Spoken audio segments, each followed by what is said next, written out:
जय हिंद aspirants, welcome back again. This is Divyanshu Pandey. आज हम ऑपरेशन गैरोल के बारे में जानेंगे।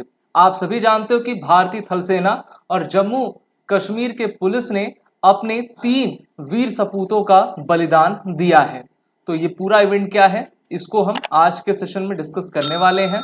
जैसा कि हम जानते हैं कि जम्मू और कश्मीर एक ऐसा इम्पॉर्टेंट क्षेत्र है जहां पर आतंकवादी गतिविधियां होती रहती हैं और इसी प्रकार हमारे सेना को और जम्मू कश्मीर पुलिस को एक इंटेलिजेंस प्राप्त होता है कि अनंतनाग के गैरोल के एरिया में जो है कुछ आतंकवादी छुपे हुए हैं। सेना के द्वारा सर्च ऑपरेशन जारी किया जाता है जहां पर आर्मी और जम्मू कश्मीर पुलिस दोनों ही ज्वाइंट ऑपरेशन के साथ आगे बढ़ती हैं। लेकिन जो आपके टेररिस्ट थे वो एक ऐसे डेंस फॉरेस्ट इलाके में छुपे रहते हैं जहां पर उनके द्वारा अंधाधुंध गोलियां बरसाई जाती हैं, जिसमें हमारे सेना के 2 ऑफिसर्स और जम्मू कश्मीर के 1 ऑफिसर की दुखद मृत्यु होती है। और इस कारण से हमारे सेना के द्वारा ऑपरेशन गैरोल आपका लॉन्च किया जाता है। गैरोल एक इलाका है कश्मीर के अनंतनाग डिस्ट्रिक्ट का।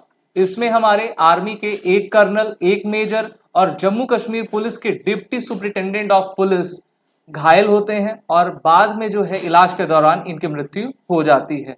तो देश इन सभी तीनों वीर सपूतों का बलिदान जाया नहीं होने देगा और सेना भी अब अपने इस ऑपरेशन गैरोल के साथ आगे बढ़ रही है। जम्मू कश्मीर के लेफ्टिनेंट गवर्नर मनोज सिन्हा के द्वारा इन तीनों वीर सपूतों को श्रद्धांजलि दी गई है और पूरा देश शोक भी मना रहा है। वहीं पर सभी के अंदर ये गुस्से की भावना भी है कि हमको पाकिस्तान से और उनके द्वारा भेजे गए उन आतंकवादियों से बदला लेना है जिन्होंने हमारे इन 3 वीर सपूतों का जान लिया हुआ है। तीनों के नाम अगर मैं बताऊं, colonel Manpreet Singh 19 RR, major Ashish Donchak, ये भी आपके 19 RR से आते हैं, और जम्मू कश्मीर के DSP हुमायूं मुजामिल भट्ट, इनके द्वारा अपने प्राणों की आहुति देते हुए भारत माता की रक्षा की गई। और अब हमारी पूरी सेना लगी है कि उन आतंकवादियों को कैसे आपका ठिकाने लगाए। बात करते हैं हम अपने तीनों हीरो के बारे में। तो सबसे पहले कर्नल मनप्रीत सिंह। आप जानते हो कि इंडियन आर्मी में क्या होता है कि कोई भी जो सर्कल ऑफिसर होता है वही कमांडिंग ऑफिसर, मेन ऑफिसर होता है, उसी के नेतृत्व में किसी भी ऑपरेशन को आपका किया जाता है। और आर्मी हमेशा अपने ऑफिसर्स को फ्रंट पर रख के ही अपने टास्क को फुलफिल करती है। तो इसी में जो 19 RR राष्ट्रीय राइफल्स के हमारे CO मनप्रीत सिंह थे, ये आगे से लीड कर रहे थे अपने ट्रूप को और इन पर जो है घात लगाकर फायरिंग की जाती है, जिसमें ये काफी चोटिल होते हैं, घायल होते हैं और फिर इनकी मृत्यु हो जाती है। इंडिपेंडेंस डे 2021 में इनको सेना मेडल भी दिया गया था इनके शौर्य के लिए। वही मेजर आशीष दोनचक भी आपके इसी 15th Sikh light infantry regiment से आते हैं और राष्ट्रीय राइफल्स के ये भी एक मेंबर हैं और इनको भी जो है आपका कुछ समय पहले ही सेना मेडल हमारी थल सेना के द्वारा दिया गया था। वहीं बात करते हैं डिप्टी सुपरिटेंडेंट हुमायूं की, तो इनके पिताजी जो है आपके IG रह चुके हैं और ये एक सबसे बेहतरीन ऑफिसर थे जम्मू कश्मीर पुलिस में और इन्होंने भी अपने प्राणों का बलिदान दिया। यहाँ प्राणों का बलिदान देने में सिर्फ इंसान नहीं बल्कि जानवर भी काफी आगे हैं और इंडियन आर्मी का डॉग जिसका नाम केंट है वो भी इस ऑपरेशन में आपका सम्मिलित था, जिसको आपका बर्स्ट फायर लगता है और ये भी अपने प्राणों की आहुति दे देता है। तो हमारे 3 जवान और हमारा एक आर्मी डॉग जिसका नाम केंट है, उसने भी अपनी जान गंवाई हुई है। और इसी के साथ सेना के एक और जवान ने अपने प्राणों की आहुति दी है। इनका नाम है राइफलमैन रवि, जिनकी मृत्यु जो है लाइन ऑफ कंट्रोल की तरफ आपकी हुई है और वहां पर भी पाकिस्तान के द्वारा अंधाधुंध फायरिंग की जा रही है। G20 समिट बीत चुका है और पाकिस्तान चाहता है कि भारत में ज्यादा से ज्यादा इनस्टेबिलिटी लाई जा सके, मेनली कश्मीर के रीजन में। और आप जानते हो कि कश्मीर में अभी मिस वर्ल्ड को भी आयोजित आपका किया जाना है। जैसे जैसे भारत नॉर्मलसी की ओर जा रहा है वैसे ही पाकिस्तान की नापाक हरकतें आपकी शुरू हो चुकी हैं।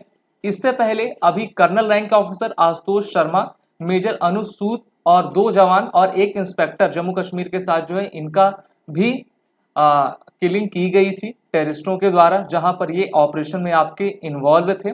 अगर हम जम्मू कश्मीर में टेररिज्म देखें तो देखिए अभी 30 इंसिडेंट जो है टेररिस्ट के आपके रिकॉर्ड हुए हैं जुलाई 31 तक, जिसमें compare to 125 last year, 129 incident in 2021, 126 in 2020, 153 in 2019, 228 2018। वैसे तो डिक्लिनेशन आपकी दिख रही है, लेकिन इसको काफी तेजी से समाप्त भी करना होगा। पाकिस्तान के ऊपर डिप्लोमेटिक प्रेशर के साथ मिलिट्री प्रेशर भी लगाना पड़ेगा, क्योंकि जो कुत्ते की दुम होती है वो सुधरने वाली, सीधी होने वाली बिल्कुल भी नहीं होती है। और ये जो इनकाउंटर्स का दौर है वो काफी तेजी से चल रहा है। हम चाहते हैं कि 2019 के बाद जो आपका धारा 370-35A खत्म किया गया है, उसके बाद नॉर्मलसी स्टोर हो सके और जम्मू कश्मीर को राज्य एक बनाया जा सके, लेकिन इसके लिए पीस होना काफी आवश्यक है।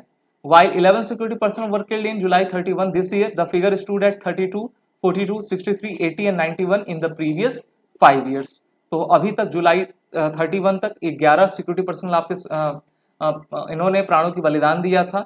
अब इसमें 3 नाम और जुड़ चुका है, 11 + 3 = 14। 14 लोग हमारे शहीद हो चुके हैं, जिसमें सिर्फ हमारे जवान नहीं बल्कि आर्मी डॉग कैंट भी है। इससे पहले जो हमारा डॉग एक जूम था, आपने नाम सुना होगा, उसने भी अपने प्राणों की आहुति दी थी। तो हमारी तरफ से इन सभी बलिदानियों को नम भरी आंखों से विदाई। और कहा जाता है कि शहीदों की चिताओं पर जुड़ेंगे हर बरस मेले, वतन पर मरने वालों का बाकी यही निशान होगा। भारतीय सेना हमेशा सर्वोपरि है और इस ऑपरेशन गैरोल के माध्यम से भारतीय सेना जरूर मुंह तोड़ जवाब उन आतंक फैलाने वाले लोगों पर की जाएगी जो कि भारत के लिए एक नासूर बने हुए। आप सभी defence aspirant SSB crack exam के interview as well as written courses में इनरोल होकर अपनी तैयारी पूरी करिए। वॉरियर 10 कोड का यूज करें, जिससे कि आपको 10% का फ्लैट डिस्काउंट मिलता जाए। जय हिंद। अगर आप एक डिफेंस एस्पिरेंट हैं और SSB interview, NDA, CDS, AFCAT जैसे एग्जाम्स के लिए प्रिपेयर कर रहे हैं, तो आप एसएसबी क्रैक एग्जाम्स के कोर्स को चेक करना ना भूलें। आप हमारी लर्निंग एप्लीकेशन को गूगल प्ले स्टोर से भी डाउनलोड कर सकते हैं।